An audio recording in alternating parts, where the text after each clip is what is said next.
Right welcome back to big TV digital exclusive. Big breaking news చూస్తున్నాం. SLBC tunnel దగ్గర మరింత high tension వాతావరణం నెలకొంది. ప్రమాదం జరిగి 5 రోజులు అవుతున్నా అక్కడి నుంచి ఏమాత్రం రెస్పాన్స్ రాలేదు అని చెప్పి ర్యాట్ మైనర్స్ అక్కడికి వెళ్ళిన వాళ్ళు కూడా చాలా ఇంట్రెస్టింగ్ సమాచారం కూడా అందించినట్టు తెలుపుతున్నారు. అయితే ఎస్ఎల్బీసీ టనల్ దగ్గర ఉద్విగ్న వాతావరణం కూడా నెలకొందనే చెప్పుకోవచ్చు.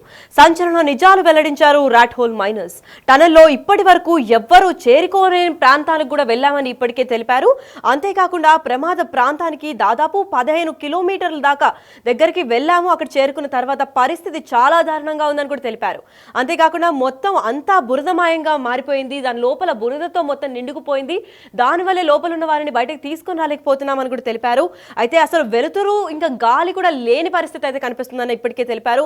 ఆక్సిజన్ లెవెల్స్ కూడా చూసుకున్నట్లయితే చాలా తక్కువగా ఉన్నాయని కూడా తెలిపారు. వీళ్ళ వెంటనే అంటే ర్యాట్ హోల్ మైనర్స్ వెంట కూడా ఎన్డీఆర్ఎఫ్ టీం కూడా లోపలికి వచ్చింది అని కూడా తెలిపారు. ఇంతేకాకుండా ఇంకా ముందుకు వెళ్ళొద్దని కూడా అక్కడికే హెచ్చరించారు అని కూడా చెప్పారు. మా టీంలో ఇంకా 2 టనల్ లోపలే ఉన్నారని కూడా తెలిపారు. మరి అక్కడ నిన్న చిక్కుకుపోయిన 8 మందితో పాటు మరో 2 కూడా చిక్కుకున్నారు. అసలు వీళ్ళందరూ ఎక్కడ ఉన్నారు, అసలు ఇంకా లోపలికి వెళ్తే ఇంకా ఎంత డీప్ గా వెళ్ళిన తర్వాత అక్కడ ఆక్సిజన్ లెవెల్స్ ఇంకా ఏమీ లేవు, అక్కడ గాలి వెలుతురు కూడా లేని టనల్ లోపల చిక్కుకున్నారు. కాబట్టి వాళ్ళని బయటకు తీసే ప్రయత్నాలు కూడా శతవిధాల అటుపక్క నేవీ ఆర్మీ కూడా దిగిన తర్వాత కూడా లోపల ఉన్న వాళ్ళు ఇంకా బయటకి రాలేదు. అంటే ఇప్పుడు ప్రస్తుతం కలెక్టర్ తో మాట్లాడి మళ్ళీ ఎప్పుడు వెళ్ళాలనేది నిర్ణయిస్తామని చెప్పైతే ఇప్పుడు తెలిపారు. మరి ర్యాట్ హోల్ మైనర్స్ వెళ్ళిన తర్వాత కూడా ఈ సమాచారం అందించారు. దాని తర్వాత లోపల ఇప్పుడు దాదాపు 10 మంది చిక్కుకుపోయారు. వాళ్ళ గురించి ప్రతి ఒక్కరి గుండెలో కూడా హై టెన్షన్ వాతావరణం నెలకొంది. ఎందుకంటే అంత డీప్ గా అంటే 15 మీటర్స్ లోపలికి వెళ్ళిన తర్వాత ఎవరికి కూడా ఆక్సిజన్ లేదా గాలి వెలుతురు లేని చోట్లకు వాళ్ళు చేరుకున్నారు. అసలు వాళ్ళు లోపల బతికున్నారా చనిపోయారా అనే ఆ క్లారిటీ కూడా ఎవరు నిర్ణయించలేకపోతున్నారు. మరి ప్రస్తుతం కలెక్టర్ తో మాట్లాడుకున్న తర్వాత నిర్ణయం తర్వాత ఆ కలెక్టర్ తో మాట్లాడిన అనంతరం అసలు ఏం జరుగుతోంది అన్న క్లారిటీ అయితే రావాల్సింది ఉంది. ప్రస్తుతం ఈ ప్రమాదం గురించి మహబూబ్ నగర్ నుంచి మా ప్రతినిధి శంకర్ మాట్లాడారు. అసలు అక్కడ ఏం జరుగుతోంది, పరిస్థితి ఎలా ఉందో ఒకసారి చూద్దాం. ఎస్ఎల్బీసీ దగ్గర కొనసాగుతున్న రెస్క్యూ ఆపరేషన్లో పాల్గొంటున్న ర్యాట్ హోల్ మైనర్స్ పైనే అందరూ దృష్టి సారిస్తున్నారు. వారికి ఇక్కడికి వచ్చిన వెంటనే ఒక్కసారిగా వారి మీదే అందరి దృష్టి పడిందని చెప్పవచ్చు. నిన్న మొత్తంగా 15 మీటర్ల దూరం వరకు కూడా వాళ్ళు వెళ్ళాము స్పాట్లోకి అని చెప్తున్నారు. ప్రజెంట్ దగ్గర ఆ రెస్క్యూ టీంలో పాల్గొన్న వాళ్ళలో కొంతమంది మన దగ్గర ఉన్నారు. వాళ్ళతో మాట్లాడదాం అసలు ఏం జరిగిందనేది. భాయ్ బోలే आप लोग कल अंदर चले गए, पूरा वो कैसे है, पूरा अंदर कैसे है, क्या बोल रहा? सर हम अंदर गए थे, सब 11 के 11 लोग गए थे और रस्सा बांध के गए थे। एनडीआरएफ टीम भी हमारे साथ गई थी, वो हमारे पीछे चल रहे थे और हम अपने सब रस्सा बांध के हम पहुँचे। 100 मीटर जो दूरी थी वहाँ पहुँचे, उन्हें भी बुलाया। वहाँ पे देखा हमने तो जो ब्लॉक लगा हुआ ऊपर बनते हुए जा रहा है वो हमसे थोड़ा सा ऊपर ही था और वो लूज हो रहे सारे, आगे जाके सब लूज हो रहा है और पानी उसमें गिर रहा है और बहुत इमोशन, इतना खतरा है उसमें बहुत। मगर एंड पे हम पहुँचे, उससे 2-3 मीटर पीछे रह गया था मैं रात को। और नसीम भाई भी थे, इरशाद भाई भी थे और भी थे हमारे सब, ये फिरोज कुरैशी भी वहीं थे और एनडीआरएफ वाले भी हमारे साथ पीछे हमारी हेल्प को चल रहे थे। और हमने देखा बहुत परेशानी आएंगी, अभी दिक्कतें आ रही हैं, मगर देखते हैं अभी, क्योंकि अभी हमें उनका मूवमेंट कोई दिखाई नहीं दिया है। अब वो दिख जाए तो हम उन्हें बचाते, अब दिखे ही नहीं तो हम कहाँ से बचाते उन्हें। कल पूरा आने वाले आदमी, पूरा ऑफिसर्स, पूरा आपका पूरा मदद देने के लिए आपके रेस्क्यू ऑपरेशन पे सोच रहा, ये आ गया पूरा, ये हो जाता, आपका पूरा विश्वास है बोल रहा। अब आज जा रहा कैसे ऑफिसर्स का इंस्ट्रक्शन से जा रहा, क्या चल रहा आज? सर हमारे जो कलेक्टर साहब हैं उन्होंने हमें बुलाया है और जो वो हमें आज्ञा देंगे हम वैसे ही तुरंत चल देंगे। अब उनकी हमें इजाज़त का वो है, वो हमें इजाज़त दें और हम फिर उस काम को आगे बढ़ाएं।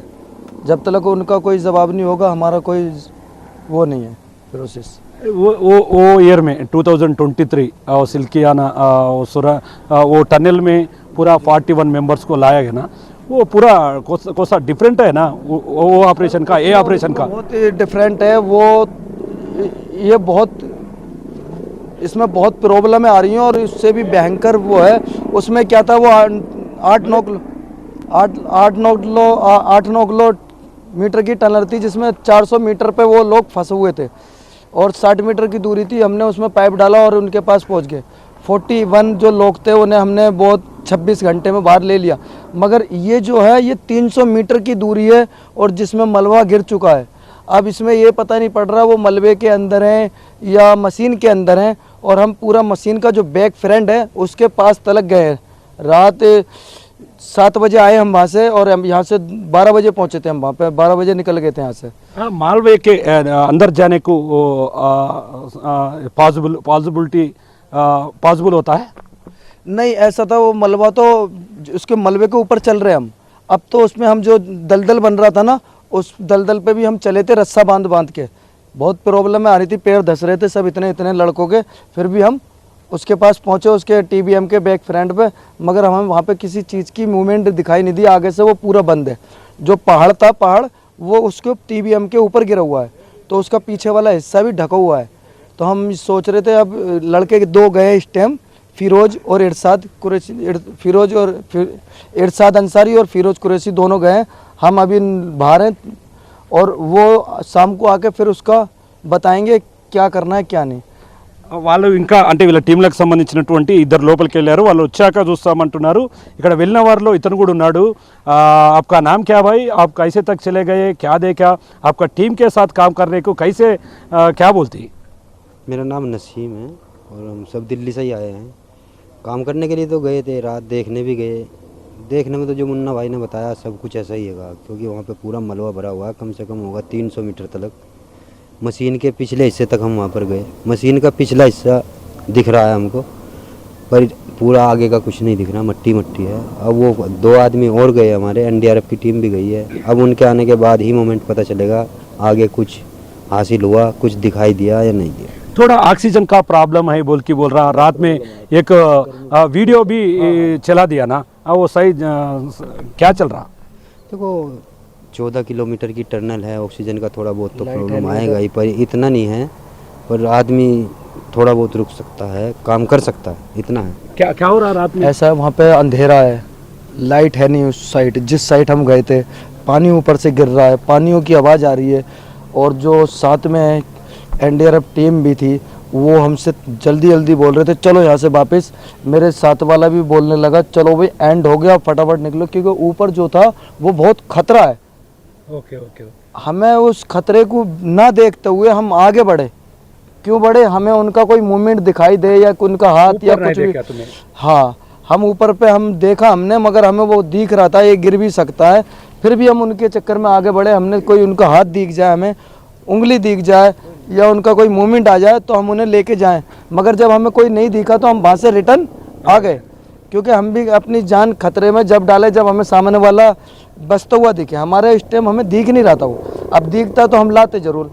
अब हम सोच रहे हैं TBM मशीन है, उसका बैक फ्रेंड है, उस पर हम इस्तेमाल अब प्रोसेस उस पर लगाएंगे। वो हमें उसके अंदर मिलता है तो ठीक है, नहीं तो फिर कलेक्टर साहब जैसे कहेंगे वैसे करेंगे। చూస్తున్నాం రాత్రి వైరల్ అయినటువంటి వీడియోలో కూడా అక్కడ కాంతి తక్కువగా ఉంది, ఆక్సిజన్ లెవెల్స్ చాలా తక్కువగా ఉన్నాయంటూ కూడా వాళ్ళు చెప్పారు. వాళ్ళ టైం సభ్యులు కూడా వాళ్ళని హెచ్చరించారు, అంటే బ్యాక్ వచ్చేసేయండి. NDRF సిబ్బంది కూడా వాళ్ళతో క్లియర్ కట్గా చెప్పడం జరిగింది. దాంట్లో ఉన్నటువంటి మరొక వ్యక్తి మల్లిక్ కూడా ఉన్నాడు. మల్లిక్ क्या हो रहा अंदर, क्या हो रहा आज जा रहा कैसे वो उस అంటే अंदर वाले को आज पहचानते हैं क्या? हाँ पहचानते, सब साथ के ही हैं, साथ ही रहते हैं, साथ काम करते हैं। बस ये अभी आएंगे तभी बताएंगे। वो 2 ही आदमी गए हैं अभी, क्योंकि अभी ये देख रहे हैं कि आगे कैसे बढ़ा जाए, कितनी जल्दी काम हो सकता है, बस उस प्रोसेस में भी चल रहे हैं। आगे देखते हैं कितना कंडीशन है, कितना टाइम लगेगा, सब चीज़ का जायजा रहने लगा। क्या क्या ज़रूरत चीज़ पड़ेगी उसको तुरंत अभी मंगाना पड़ेगा, एडजस्ट करना पड़ेगा ना। तो देखते हैं 3 दिन में, पहले 3 दिन में कुछ NDRF है और कुछ रेस्क्यू टीम्स है, वो पूरा तक 50 मीटर्स सामने को नहीं जा रहा है अब तक। कल एक ही दिन में आ गए पूरा स्पॉट के लिए। आप कितने दूर है, आप स्पॉट के लिए कितने दूर गए आप लोग? नहीं, स्पोर्ट्स तक हम पहुंच गए हैं, स्पोर्ट्स तक पहुंच गए थे, जहाँ पे पूरा गिरा है वहाँ तक पहुंच गए हैं। हाँ पहले नहीं गए थे और ठीक भी नहीं गए थे, तो वहाँ पर आगे बहुत ही खतरा है, हकीकत है उसमें। वहाँ पे हम चले गए, ठीक है, रिक्स ले गए, पर काम करना पॉसिबल नहीं है। वो कभी भी गिर सकता है आगे और भी, क्योंकि पानी बराबर चल रहा है। जब तक पानी चलता रहेगा तो कभी भी गिर सकता है। और लटक भी रहा है, काफ़ी पत्थर भी लटक रहा है।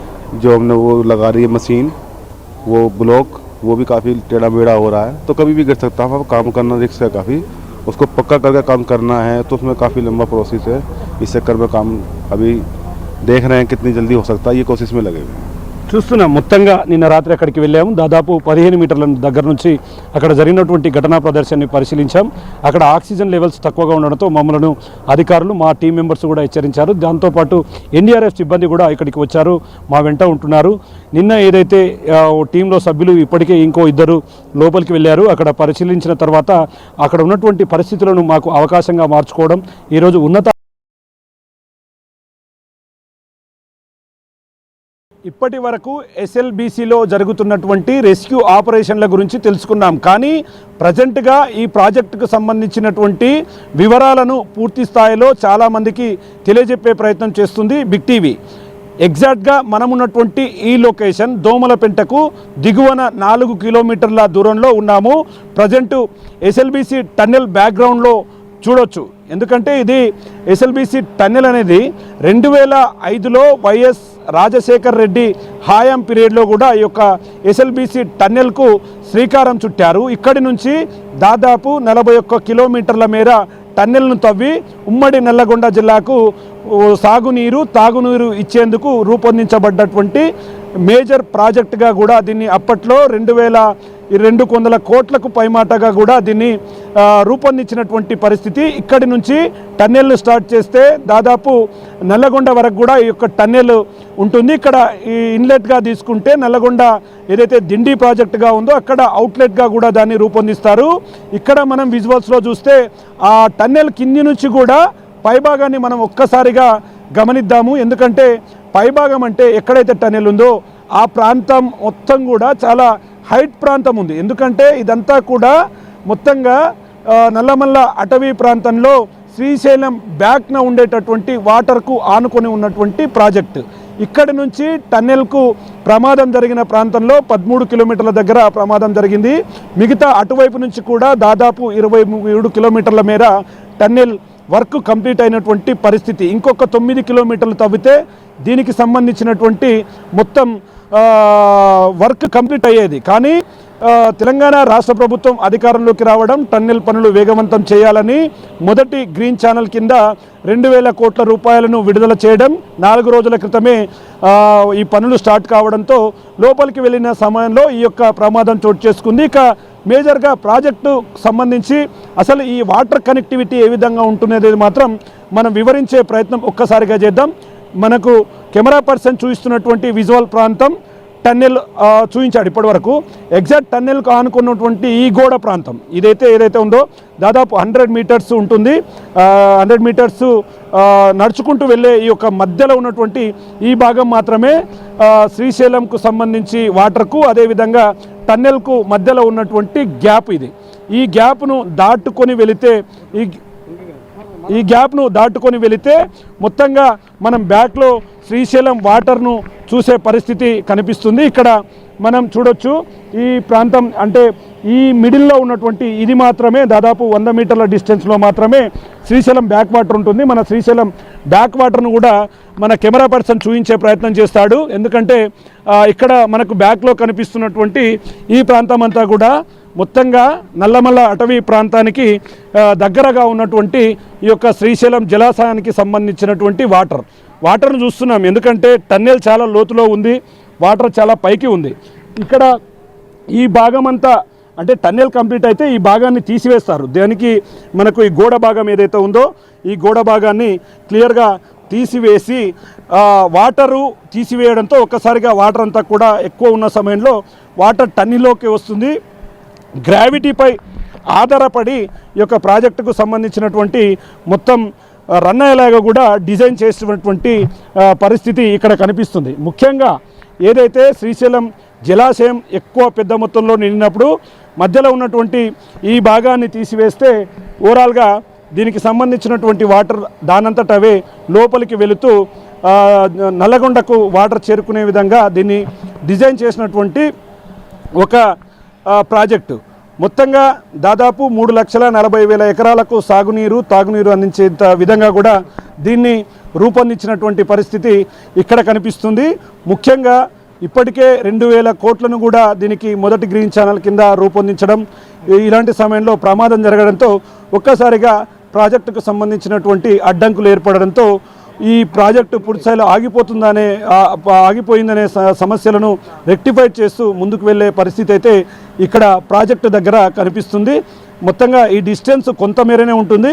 ఇక్కడ నుంచి వాటర్ అంతా కూడా ఒక్కసారిగా మధ్యలో ఉన్నటువంటి ఈ భాగాన్ని తీసివేస్తే ఓవరాల్గా ఈ ప్రాజెక్టుకు సంబంధించినటువంటి వాటర్ టన్నెల్లోకి వెళ్ళే పరిస్థితి అయితే ఇక్కడ కనిపిస్తుంది.